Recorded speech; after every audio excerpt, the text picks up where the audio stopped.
in my portfolio, not only is it information operations, but I also have electronic warfare strategy, counter-violent extremism. We have a cyber policy office, but when it comes to operations piece, we tie to them and do a lot of the offensive type of considerations, particularly for counterterrorism. And and we also have various other activities that fall within our purview of oversight, management, and accountability. And I'll hit a few of the issues, but before I go on, I'm not sure if everyone knows. This whole information operations thing has been around for, as you all know, for many, many years. But in 2010, there was an examination of this whole effort, and behind the scenes, there was a few of us who said, we need to evolve. That that information operations, as you'll see, I'll talk to it in definitions and whys, was unfortunately being mischaracterized and sometimes masking. The term IO was masking true capabilities. I remind people that information operations is not a capability. Information operations is just two words that describe the integration of a whole host of capabilities, like electronic warfare, like military deception, like MISO, but that those capabilities have their own identity. They operate independent often operate independent of this fusion, but there is a recognition that the department needs the ability to inform, persuade, and influence, and have the technical and non-technical means to do so in the information age. So with that, in 2010, the Secretary Gates agreed that maybe we should consolidate what was a diffuse organizational construct within OSD, which the primary advisor to the SecDef was the USDI at the time. He said, I want to consolidate this in policy. I want to focus it on the integration aspects of this, and I don't want to mask. I want to develop out the capabilities. And I don't want a definition that unnecessarily kind of drives us towards just five core capabilities. Those, as I said, have their own identity. And so and you'll see where we got away from that and really focused on what we thought was important, was the integration of a host of information-related capabilities, technical and non-technical. So you, particularly with your acute interest in the electronic warfare, operating in the electromagnetic environment, we're not in competition in terms, but it confused the hell out of people for a long, long time. And it was an absolutely unnecessary distraction, because we should have been focused on our adversaries and the challenges that we had in front of us, instead of these constant and useless theoretical debates on who's got what equity. So we made some profound changes in the department to address that. Please, as I go into this, if you ask if you have any questions, I think it's worth having a conversation rather than just a pitch. Slide, please. I already talked to this part. These are a perspective. We investigated information operations. Hundreds of millions of dollars have been spent, and marketing propaganda. They're not even talking about the cyber EW. They were talking about one aspect of this, but it was kind of mischaracterizing the whole effort for the department. Congress has been pressing the Pentagon to justify the hundreds of millions of dollars. And we've been enamored with IO, I think, to our detriment. Some of these comments come externally and internally from the department. By the way, the whole Congress piece, who here has a sense of how much pressure Congress has been placing on the department on this information piece? If you do, some of that, believe it or not, was on purpose. Some of us actually went to we recognize that one of the ways to drive change was to talk to our overseers and say, here are the kind of questions you could ask the department. I'm not sure we can answer them, but it drives change. And that is exactly what happened in 2008, 2009, and into 10, where we actually went to the staffers and said, hey, we're lifting up our skirt here, take a hard look at us, and through that pressure, through that intense scrutiny, we knew that that would help drive the necessary change in what had been, 10 years of development, lots of great ideas, but some of that stuff had become calcified and unhelpful. As I said before, it became an equity-based competition amongst capabilities, and really some of our investment, some of the things that we were doing, it was very tough to measure and very tough to validate, and no one was really being held accountable for that. So now things moved to policy. We established an oversight and governance piece to this. So next slide.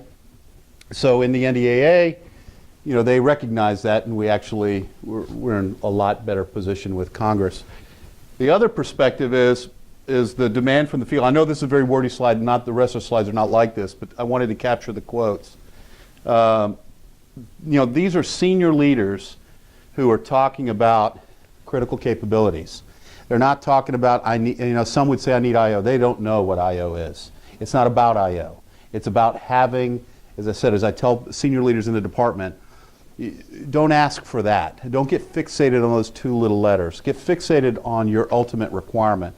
And your ultimate requirement may be, I need to be able to compete in the electromagnetic battle space. I need to be able to compete in the cyberspace. I need to be able to compete in the information environment and have distinct tactical operational advantages. I need to do that also left of conflict, not only in conflict, but left of conflict.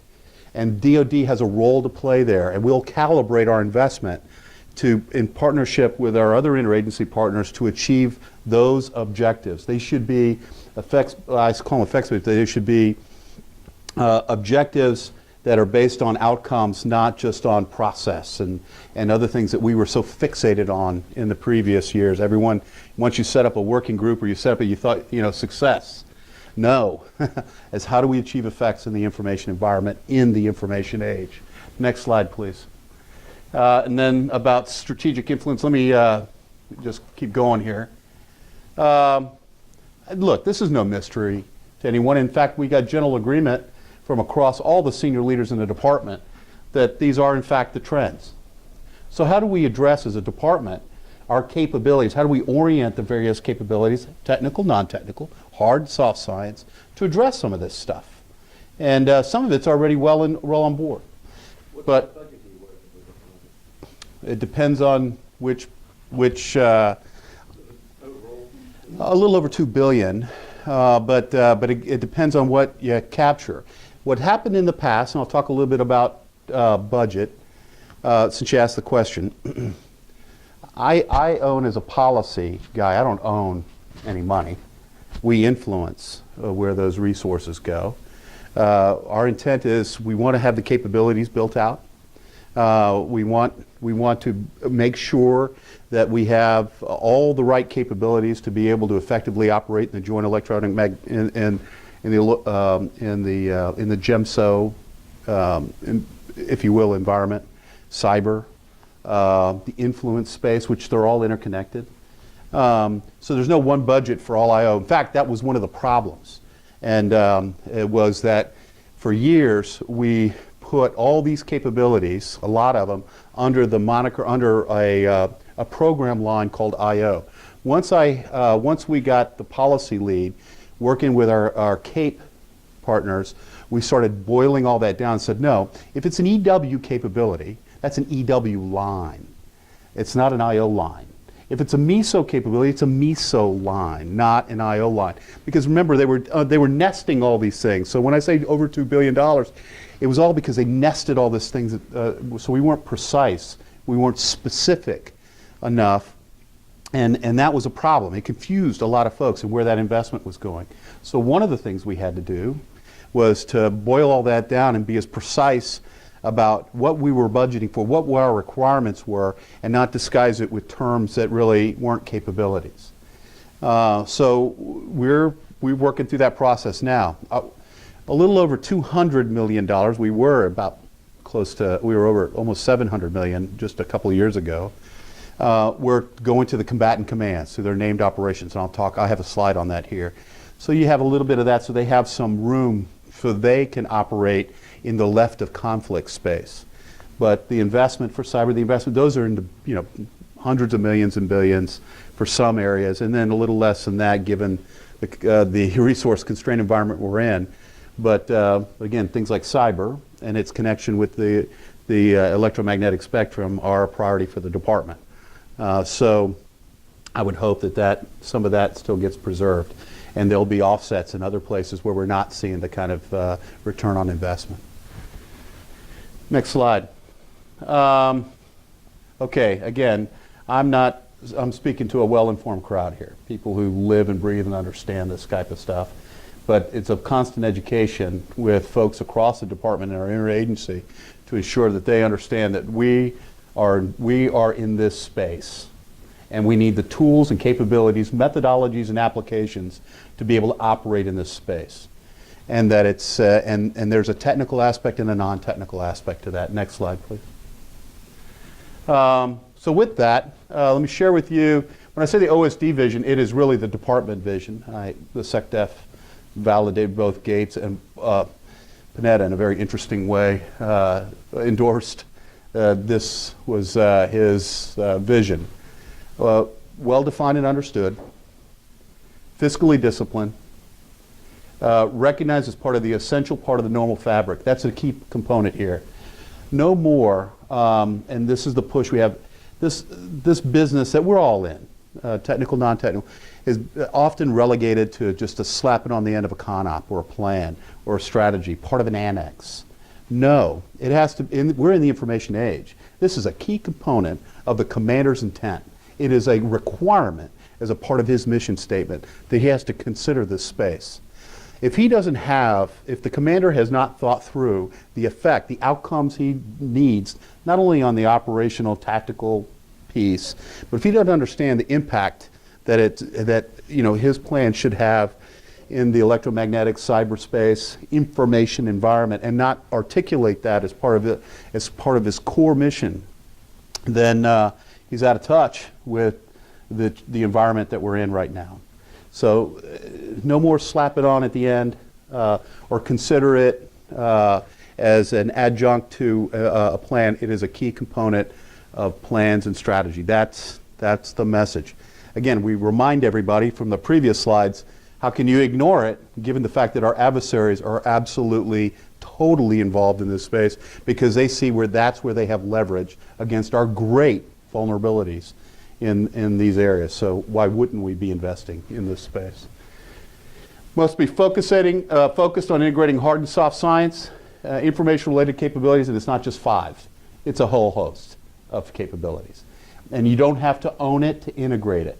Remember in the past when you put 5 core capabilities under an IO definition, what was the implied piece of that? That the IO guys owned it. No, they don't own it.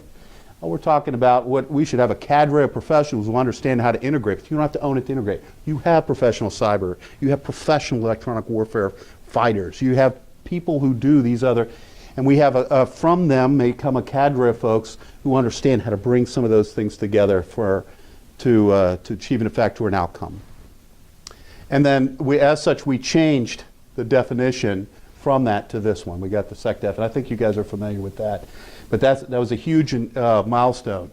The other part is the last sentence is you start the decision making of adversaries and potential adversaries. Well, look, a lot of people were saying, particularly the Army, they were giving me some grief, said, no, it's our adversary, not just our adversaries, but they're not, we got it. But remember, this definition is not only for us in the department, it's the one that helps us negotiate our relationship with our interagency partners and our foreign friends. So we're supposed to be experts in influence. We have to write a definition where we understand how we can negotiate and leave ourselves some trade space and still allow us the room in the CONOPS to go against the left of conflict target sets, but really focus on our warfighting requirement as well. Any questions so far on that? I think there was a lot of people who have been involved, particularly here at ESC. I know they're very focused on developing out the electronic warfare capability. They were frustrated by this whole, what was the competition with IO and all that. And again, completely unnecessary, and this was an effort to say enough with that. Let's focus on what the business really is. Next slide. Again, I've talked to some of these. Core objectives, that hasn't changed. We need to be able to do those things. And the issues, as I said, are not going away. It's an enduring mission, and we got Congress to agree to that. and now they feel we needed to make sure we built confidence with them that our investment, our efforts in this space were well considered, they're well managed, and they're deconflicted with our interagency partners in ways that we really hadn't done in the past, and that we're calibrating our well-considered investment against what they already bring to the table.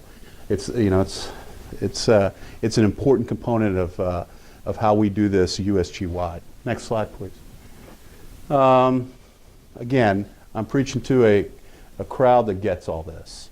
This slide deck is a slide deck I usually use with the flags and other SESs and interagency partners and our allies who buy this complete. In fact, it was just a couple of months ago I was in Australia and met with, at their request, met with their equivalent to our SecDef, their chairman, and on down, because they want to develop this capability, because they realize that this is the kind of trade space they're going to have to be in as well if they're going to be effective into the future in their region.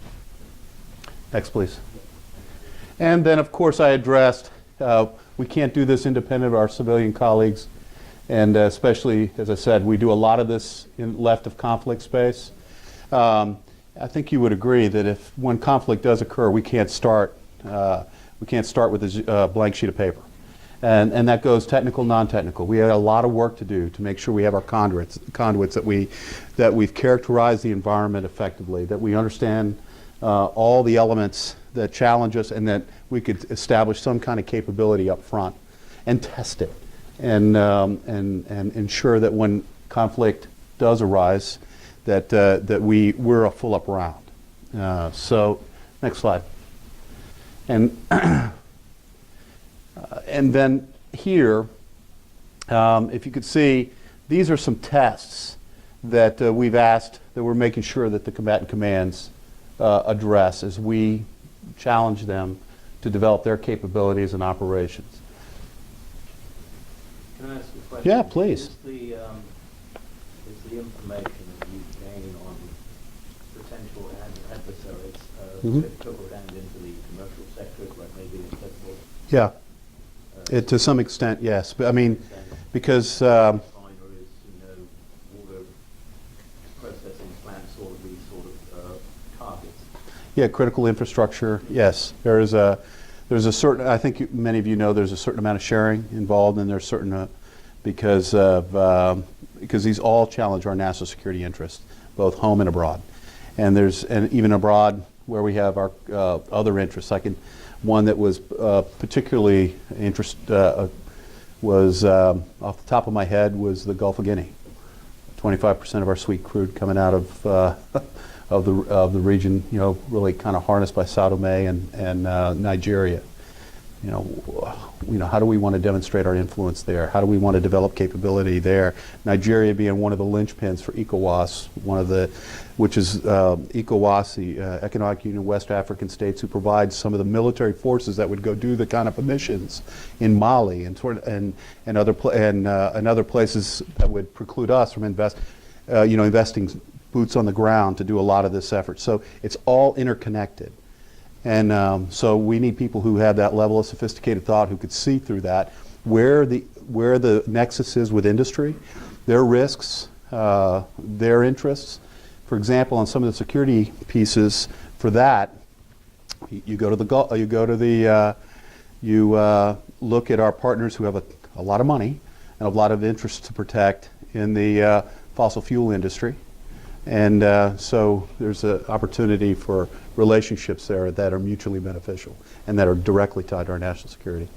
At the unclassified level, that's about all I could do. And there's other places, as you know, that are tied in the information environment with regard to protecting our infrastructure.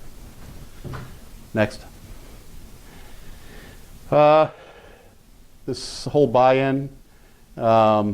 Again, buy-in from organizations like yourselves. who, again, would be the first ones to say, hey, we have an equity. We have a mission, the AOC. In the past, my view was that there was some concern with this growth of this information over the last 10 or 12 years of this information operations thing that was distracting folks from your core mission. I'm saying that the change that we've made here separates the two, and in fact says, hey, there is no competition. There's no challenge to the mission set for this organization or any other, if the MISO community or whoever else operates in the information environment. We just want to be advocates for that. And because those are the kind of capabilities, those are the kind of things the department needs and needs to operate effectively. And then, of course, art and science and where our best investment is, particularly also working with our partner nations, which we spend an enormous amount of time working with. We have a quadrilat that's about to be signed with the UK, Australia, Canada, and ourselves.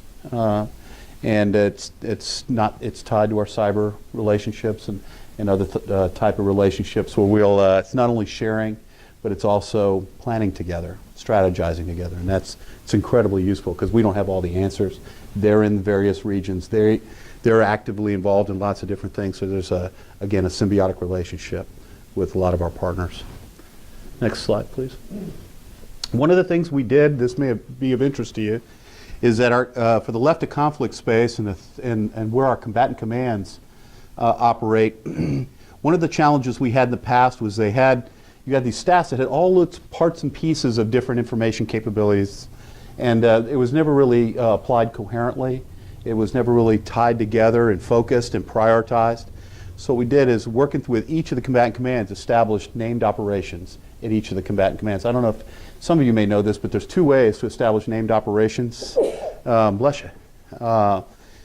One is at the Joint Staff and OSD. Here you go, named operation, Enduring Freedom. The other way is our four-star commanders have the authority to establish their own theater-level named operations and apply them accordingly. So that's what these are. Each one of these, although they're common in term, we actually got them all networked. Each combatant command, theater combatant command, has a named operation, and there are program lines, programs of record, some resources. In some cases, it's fairly substantial, like with regard to Central Command, which, oh, by the way, I'm happy to say that the previous three commanders have made operating in the information environment, countering the adversary's ability to operate in the information space, their #1 integrated priority list item.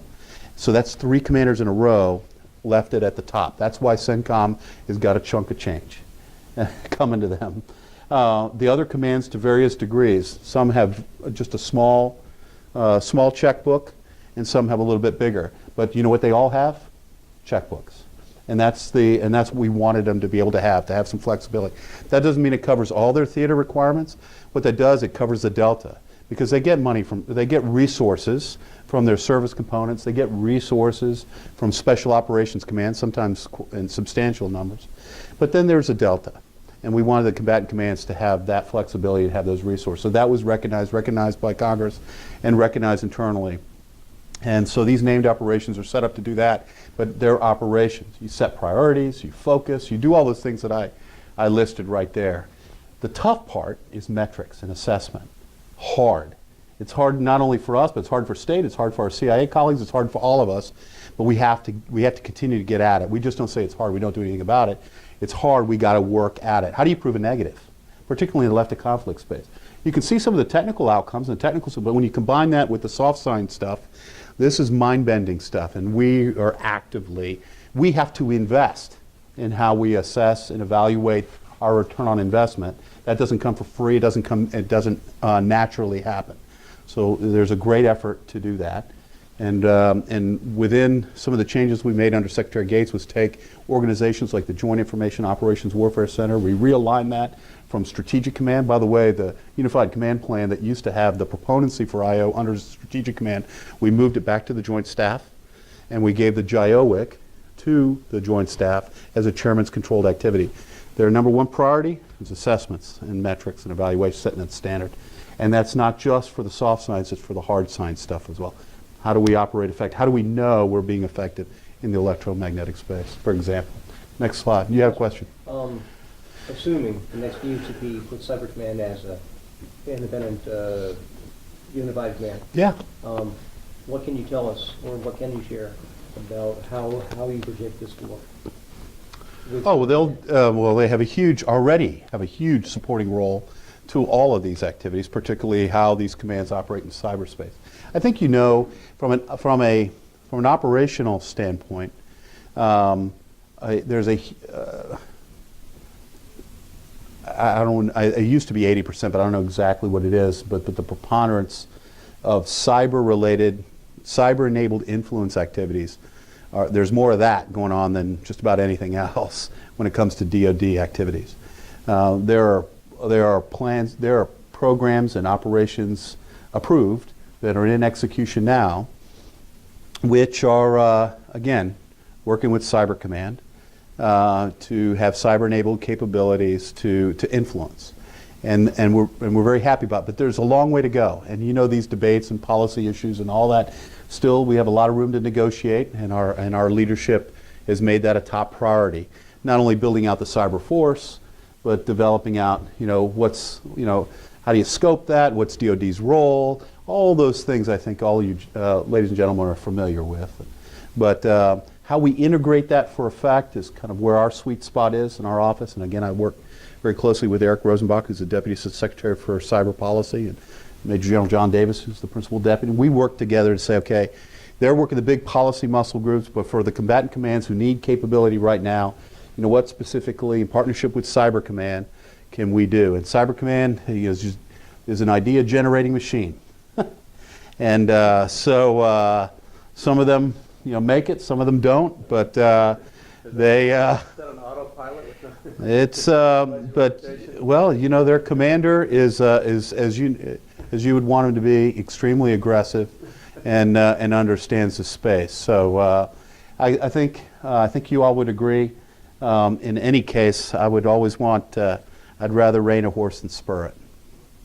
So there's all sorts of opportunity, but I'll tell you, having policy catch up and our legal considerations and that whole bureaucratic debate catch up with the speed and these apertures that open and close of opportunity is tough. And there's a lot of folks, I think you can get a little frustrated that our bureaucracy hadn't caught, but it's a fact of life, and we got to keep at it.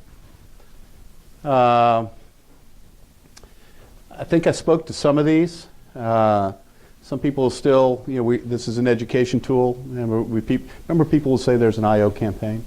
If I hear that, I'll slap the crap out of them. But I will slap you. There is no I.O. campaign. There's only one joint campaign, and how these capabilities come to bear. It's not, be wary of cyber for cyber's sake. It's broader than that. It has, I think you all would agree, is application across the board.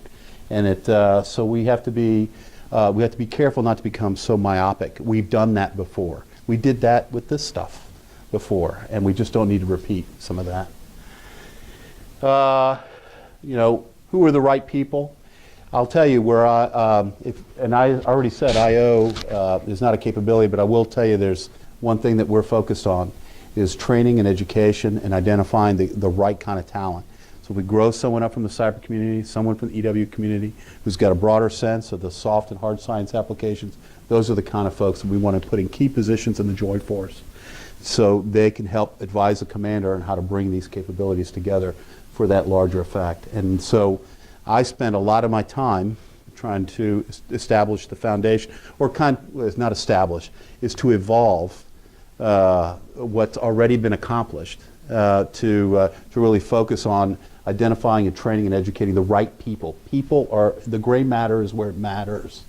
And that's where our emphasis is. So I just wanted to share that with you because sometimes that's not all that sexy as building out a tool, but the reality is building out the human to be able to operate in this three-dimensional, multi-dimensional three-dimensional chess space is the toughest proposition, but the one that has the longest term return on investment. Next, please. And just some money figures. This is just for this one. That top bill, the $887 million, is just for that COCOM bill. The little delta I told you about. That's what that is. And it's for assessment, but private industry. Look at the numbers differences. And I already talked to some of the importance of issues, and it's not just about us. Next, please. So again, I've hidden a few slides that really talk into some more money, but I didn't think that was, really where you wanted to go. You really wanted to get a sense of, I hope, of where this little enterprise was going and what it might mean to your efforts here as an advocate for the areas that you most in the joint electronic space. How do you do it, and what it means in relationship to this business that we've traditionally called I/O, but will be evolving. My last point is we're taking this whole effort, operating in the information environment, through this controlled metamorphosis within the department. You're seeing probably year 2 of that evolution. So what your views, what this organization is all about, and other organizations like it that support their respective capabilities are critically important to ensure that it stays up on the radar screen of the folks that understand that what these capabilities mean in the information environment for the future, because not everybody gets it, and they get it confused, and it gets misrepresented for other reasons, and so we have to be clear, and we have to make sure that we keep the drumbeat going, and it has to be, it's not useful to have, I guess, information or communication fratricide when we're trying to make these points to those folks. For me, it's I'll tell you, I spend most of my time on those appropes and authorization committees. That's what I want them to feel comfortable with what we're doing. We've made some headway, I'm happy to say, but the offset, there should be never an offset for one capability should not be an offset for the advance of another. I mean, we have to advocate for how we operate in this information environment and the electromagnetic space. And offsets can be in other places. We could offer those up, but we need to keep the resources flowing, and it's only going to become more important in the future than less important, because where's our economy of force going to be? Here, in this space. If you don't care to listen to us, just listen to our adversaries, because that's what they're doing, and I know you guys see that. With that, is there any discussion or any points or concerns that you guys have? Well, I think I maybe summarize what you're saying, and it's pretty simple. We're an electromagnetic spectrum society. Right. And we're very interested in what's happening there. But interest is one aspect. The real thing is, how can we help you? That's it. What can we do to help you? You not only have the local chapter here, which there's about 1,100 of us, but you have national representatives here, and we don't know what to do. Help us. Well, yeah. One is be very clear. I mean, continue their drumbeat about how important operating in the in electromagnetic space is. I mean, there's no question, and there's a relationship with cyber. I think you all know, and there's debates about. You've heard, how many conferences have you heard of the integration of EW? Look, it's bigger. This effort, this capability contributes to a whole host of other capabilities. So without the ability to understand and operate in the electronic magnetic space, right? If we can't do that, we can't do half of what we're talking about in the influence business. We can't access our targets. We can't influence the adversary, who, by the way, has their sensors out there, operates, and we do too.